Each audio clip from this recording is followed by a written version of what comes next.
Off the Shelf. My name is Yvonne Wolf. I'm your host today, and our special guest today is Jack Hafferkamp. He is a seasoned travel writer and educator. Jack Hafferkamp wrote Death in Central America, an ecotourism nightmare. Hi, Jack. Morning, Yvonne. Thank you. Nice to see you. It's a pleasure having you here. You have traveled and lived in so many places. How did you pick Central America as a backdrop of your book? Well, you may remember the caravans of Central Americans who were threatening to, walk to the United States a couple of years ago. And that got me to thinking about why it is people would be willing to walk away from their home and walk essentially, if we were to if you were to walk out of Glenview and say, I'm walking to the Mexican border, why would you do that? Well, we know what our former president said about migrants, but I don't think so. So I was, having been to Central America in the 1990s when the book is set, being there made a strong impression on me. And back of my mind, there was always, well, there's something to do there that's more than just writing a story about visiting the Panama Canal or Antigua, Guatemala, or So that was the seed of this. And it has to do largely with the history of United States involvement in Central America. Oh, and, yes. And I wanted to broach that subject. Yes. Well, that's a huge subject and probably goes beyond to the 19th century. But your book has been described as an Agatha Christie thriller. There are 8 characters, and how did you go about developing them? Well, the 8 characters are all journalists from various media outlets in the East Coast and Midwest. And as I often did in those days, there would be government arranged junkets, not our government, but the local governments arranged junkets for tourists to visit the country, on a very tight schedule. So I liked that setting as an opportunity to put together a bunch of disparate characters who, when you're on a junket like that, it's a very intense experience. It's like you're thrown together with people and you're with them every hour of the day. Right. I would imagine 24/7, and you don't even like them, right? Well, there's always that problem. So, you kind of have to figure out how to get along, because otherwise one of those trips can go really bad in a hurry. And then you have to rely on each other. Indeed. Don't you? Yes. I guess this reminds me of my husband was a Fulbright scholar 2 years ago and was sent to Africa with 16 other educators. And they also didn't really know each other, have totally different ways of teaching and belief in education. And they're just sent out there to Africa, on these 10-hour bus rides. Yep. I remember those bus rides. So the idea was, kind of go from there and try. I didn't want this to be dry. I didn't want this to be a history of Central America and our involvement there. I wanted it to be a story that brings that up and tries to connect the writers as much as possible to actual people there, yes. Which is difficult in itself because you're being, minded the whole time you are taking one of these trips. Yes. You're always part of a group that's being led to one place or another.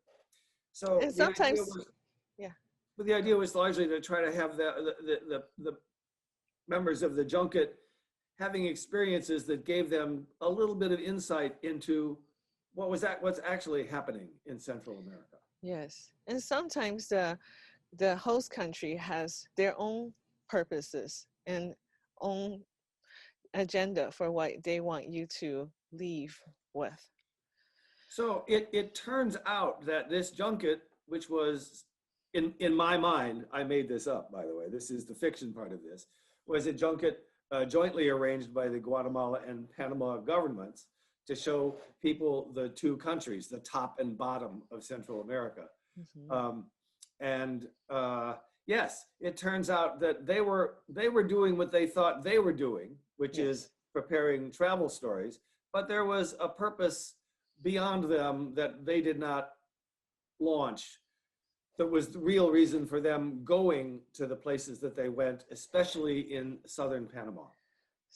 So did you have trouble naming them, or did you enjoy that part? Well, I enjoyed that part because I have been on enough junkets that I had a large cast of characters to choose from. And I did try to be, I did try to, use people that I remembered, and, then use them for my purposes for telling the story. Yes. Yeah, let's talk about your writing career. Now, you started out as a travel writer, sent by newspaper agency to travel out of the country. Well, I didn't actually start out as a travel writer. It became something that became an opportunity. I, in the 1970s, worked for the Chicago Daily News as a feature writer, and there was some travel writing then. And after the Daily News folded in 1978, I wrote travel stories mostly for the Sun Times, but the Tribune, and often they appeared on as wire service stories around the country. Um, it was something I really enjoyed doing because it was a way to get away and visit places I would never otherwise go. That's right. And I loved that opportunity. And we all miss traveling on some level because of the unexpected and Well, I'm in curious to know experience. if you have noticed this thing now, which is you realize you really want to go out of the house, but maybe you get in the car and then there's nowhere to go. So true, so true. Even my usual stop at the library or the usual stop at a cafe, yes, I have certainly felt that way. There's some friends of mine, including you, Jack, that I would love to meet again, and I'm just thinking, where will we go? Where do we Well, sit? fingers crossed this year we will, because we're beginning to open up some businesses in the state of Illinois again, and hopefully the trend will be in our favor so that we can, meet people again. Yes, yes, and Jack, I noticed in your book, you mentioned the guides or the people who work with tourists, and they don't particularly like tourists. Tell me about that. Don't you find that an interesting Well, yeah, I mean, situation? here's what happens is that governments desperate for money with natural resources, trying to figure out how to bring money into the country, realize that tourism is often the way to go. But the problem with tourism is tourists come, Yes. and tourists change things. Tourists change things. I mean, have you ever had the experience of being in some place that you're not familiar with and somebody has provided you a service? Do you tip them? That's a Is that expected? Well, one of the results of Americans going places is that people now have learned to put their hand out and say, "Oh yeah, give me a tip." right. Often That's a foreign to whatever the local culture was. Yes, that's very interesting. Yeah, tell me a little bit more about that because I certainly have been to my number of countries where tipping either some countries will flat out refuse it and some countries will only apply it to American tourists. Yeah, Other countries tourists they don't even ask for it, but only American tourists they will ask for tips. because they've learned that, well, if you stick your hand out, you may well get something. So might as well. Yes. And that changes the nature of a relationship, I think. Oh, it definitely does. And also, how about our expectation for service? It's very different from one Hmm. country to another. Well, yes. I mean, we're used to kind of like snapping our fingers and like, oh, yes, sir, what do you need? And it it doesn't always work that way. Yes. And you've been to China. I know that you lived in China, and that's how we started our conversation initially. I know for a fact that you have, well, you can write a whole book about your experience, but don't you feel that the eye contact and how crucial it is in China or not crucial it is? I mean, the difference of using eye contact in another country. Yes, it's this is one of those fairly subtle things where if you insist on looking right at people, some people find that an aggressive gesture. You know, you have to try to figure out the local balance of customs to figure out a way to fit in and be respectful. And it's not always that easy if you've never been to a place, especially Oh, if you're crowded together with people and you're hurrying from one place to the other. You don't really learn much. You're just going and seeing sights, eating delicious food because they yes. always feed you well on these things. But, you know, so your impressions are really limited. And that's one of the drawbacks of, you know, this kind of travel writing. Well, that is very true because when, just like you were saying about the eye contact, I'm not using the eye contact all the time when I'm in another country. And last time we were in Greece, I did feel the server felt I was ignoring her or even rude not to look at her. And this could be misconstrued again. And what kind Exactly. of, Yeah, how am I coming off as a traveler, as a tourist? exactly. And very often we don't know until we've been there long enough to start to go, oh, okay, I should look at this person or I should not look at this person. Yes, yes. So Mm. this sounds like wonderful inspirations for this book. And how did you put in the different sides of the characters and how they are when they behave differently in another country? Well, I was, as I say, I was trying to draw on my experiences and observing the people I was with. And yes, people react differently. And people go on these trips for a variety of reasons. Sometimes it's for the vacation, like me. Sometimes it's because they've got some, you know, maybe they want to get away with somebody that they can't go with normally, Mhm. or maybe they're doing it because they particularly need a byline because they're young journalists trying to work their way up, or others might go with other motives, which is kind of revealed in the book. I see. And so let's see, what motivate you to get this book done? I know it's hard to work on a book with your own deadlines. And this was, you published this in the end of 2019, Yes, correct? it came out just in time for me to be getting a new job, which meant I didn't have a whole lot of time to promote. And then came the pandemic, and I was busy with other things. But um, mm, I made a few revisions not that long ago, and wanted to put it out there again because I think that the story is, well, I hope it's a good story, number one, but also I think it's kind of useful for our knowledge of the geographical neighborhood we live in, which we tend to really ignore. Oh, Is so the true. is the problem of people trying to migrate here gone? No, just a few days ago there was another caravan of about 8,000 people, 8,000 people trying to march from through Guatemala to get here, but they got stopped at the Mexican border. Yes. Mm, what this tells me is that the conditions in Central America aren't getting any better. Wow, that's, So it's something we need to know about. These yes. are our neighbors. We have affected their lives for ever since the Monroe Doctrine. Um, well, one of the things we tend to talk about a fair amount these days is how in the 1950s, the United States engineered a coup to remove the legitimately democratic elected president of Iran and put the Shah in, which eventually led to what we have in Iran now. The Yes. same year, we did the same thing in Guatemala. Hmm. And although the results are not quite as dramatic, perhaps, as being confronted, you know, with guns in various places, but nonetheless, it has had a dramatic impact on why it is people are willing to abandon their homes and walk here Yes. to get a Well, job, if they're lucky, you know, in a chicken processing plant. hmm, hmm. All of those jobs that supposedly migrants were going to be taking away from us are silly in the sense that mostly they're jobs we wouldn't want, couldn't do, don't have the Yes. stamina for. Yes. Yes. Very, very interesting. So true that it is just our backyard and we really don't understand enough of what is going on there.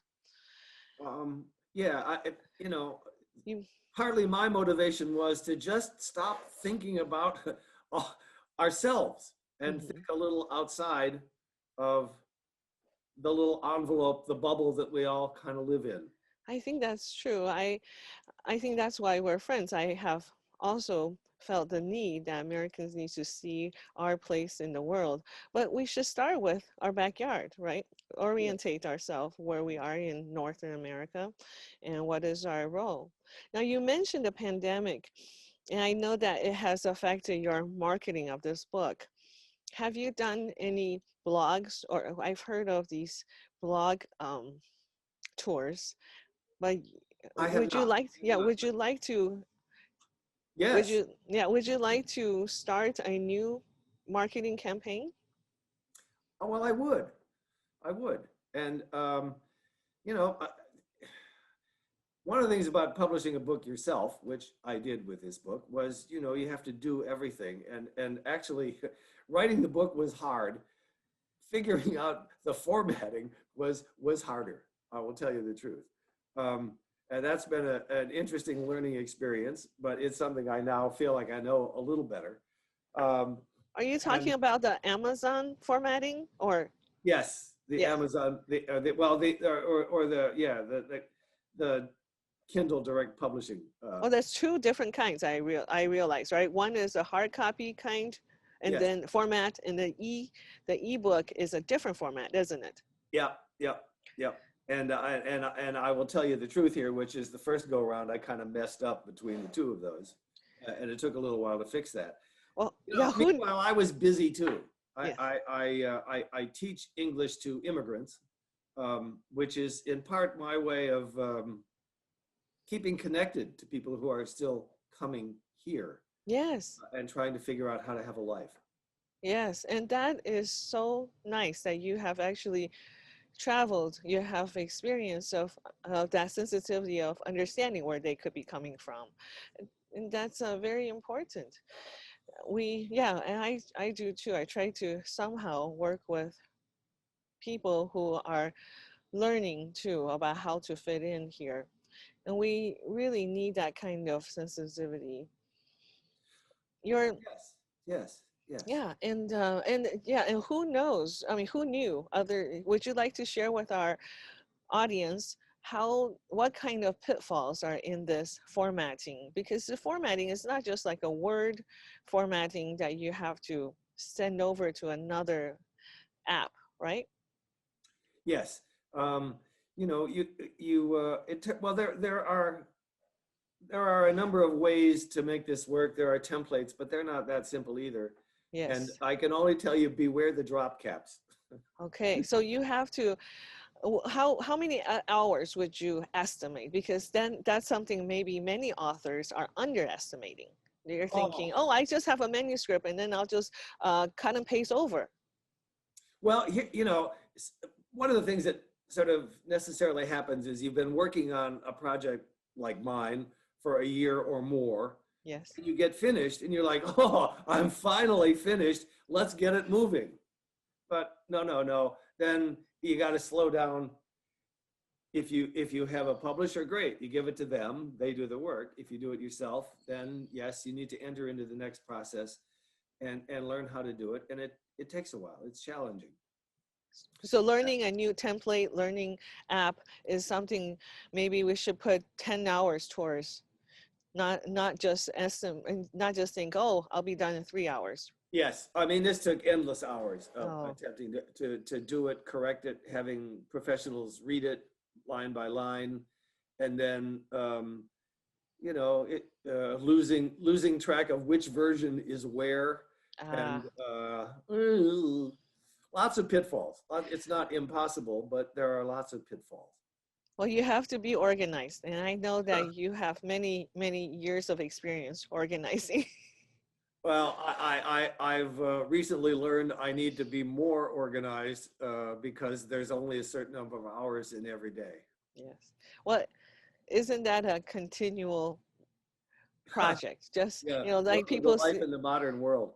Yes, my children are learning time management as teens, but I am still learning to be a better time manager. And I think that's true about organizing. I definitely see that as a lifelong learning goal. So, what do you plan for your book to do for your readers? I think you're We sort of asking. talk about that, the opening that global perspective. We're just finding out, understanding ourselves more as Americans. Yes, one of the other things about my story is that it does not end happily. Um, and in part, the story is about what can happen when you have a group of essentially well-meaning, mostly professional people who are believing that they are doing one thing, but who are actually in the service of another thing about which they did not know. In other words, they go off doing what they're doing and they are suddenly thrown into a situation they did not see coming, could not see coming, really. Although along the way, there are a variety of clues. Um, when they leave one of the cities in Guatemala, they get out of town in an area in which there has been significant action against indigenous people, and they are stopped at an army checkpoint and treated badly. And they get a little hint of what it's like. Um, Similarly, they wind up in a couple of the characters in one of the towns wind up going to a bar and there's a fight. Yes. And, you know, I think even though you say that it may end badly, I think for us readers, we will appreciate what we have in life in America. well, I hope so. I hope so. It's easy to forget when we're in the everyday grind, especially now, trying to figure out how to manage everything and have the kids be at home, Yes. trying to study online, um, another complication. Yes. I Um, saw, yeah. I, the story takes people through. Uh, I should tell you that in the story they visit a lot of places. I've been to each and every one of those places. Oh, that's wonderful to bring that element of realism. What was kind of interesting for me is that I made this trip there initially a generation ago, and Yes. and how much when I started working on this, how much of it just came back. Mm, Experiences I had with people, sights, smells, tastes. mm, Um, and there's one of the things about travel that we don't talk about much is just being in a place where everything smells different. yes.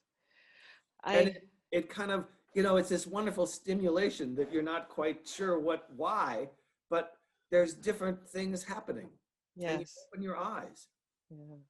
Oh, yes, I remember that. I mean, even when my friends send me videos right now about China or Taiwan, just some parts of it, I can smell the place. I mean, it's just, you can't explain it, but I do because I know where they're at, or it's just a incredible experience that your brain somehow connects. So, do you have a message out there for our writers who are working on their work, their books? Keep at it, keep at it, keep at it. And don't forget, sometimes you just need to walk away for a little bit and let your mind slow down. Um, uh, Walking away isn't running away. You're no, actually not going to running make, away, but you need yes, to you're making sometimes just put progress. it down and do other things. It's easy to Yes, get sort of wound up in what am I going to do now in order to advance the plot? Um, but sometimes you just need to walk away and let it cook by itself, definitely. and it'll Yes. come up. I have a question for you. Um, Yes. when you were born in China, yeah. Uh, Uh, tell me about your coming here, if you don't mind. How did it happen for you? Well, I was born in Taiwan when Hmm. Taiwan was China, before Taiwan became Taiwan.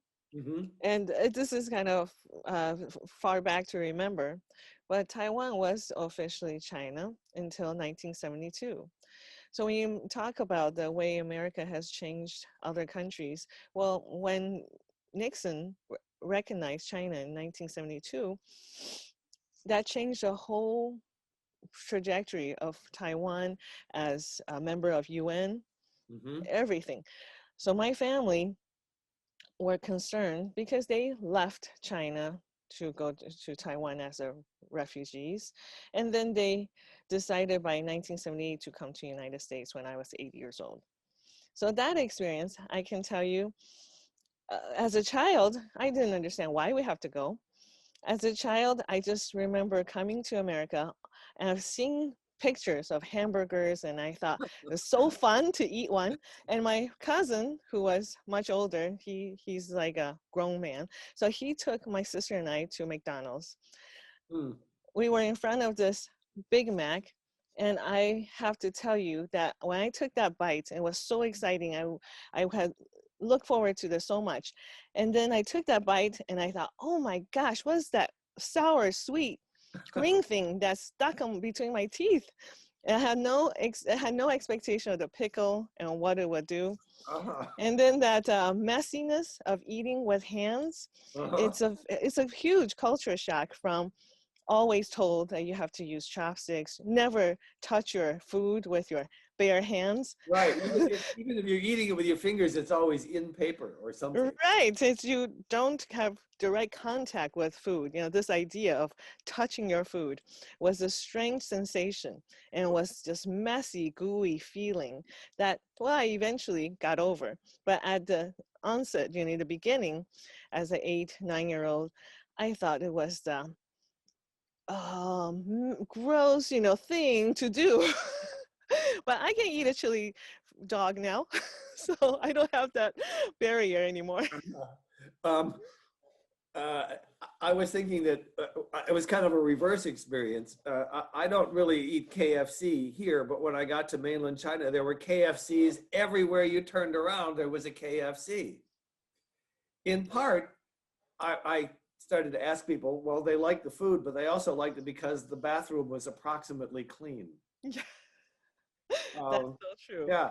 So true. So, but sure enough, you can't go anywhere in China with every new, apartment complex. There's at least a KFC somewhere in there, which was a big surprise for me since, you know, I Oh, never thought it was that good. well, and to eat that much meat on one setting, oh, that itself is a foreign experience. So, well, it's so Uh, fun, Jack, to see you here, and thank you for coming to our program. Yvonne, it's been a pleasure. Thank you so much. It's an honor for me to be here, and I thank you for that. And thank you for watching. Join us next time on Off the Shelf.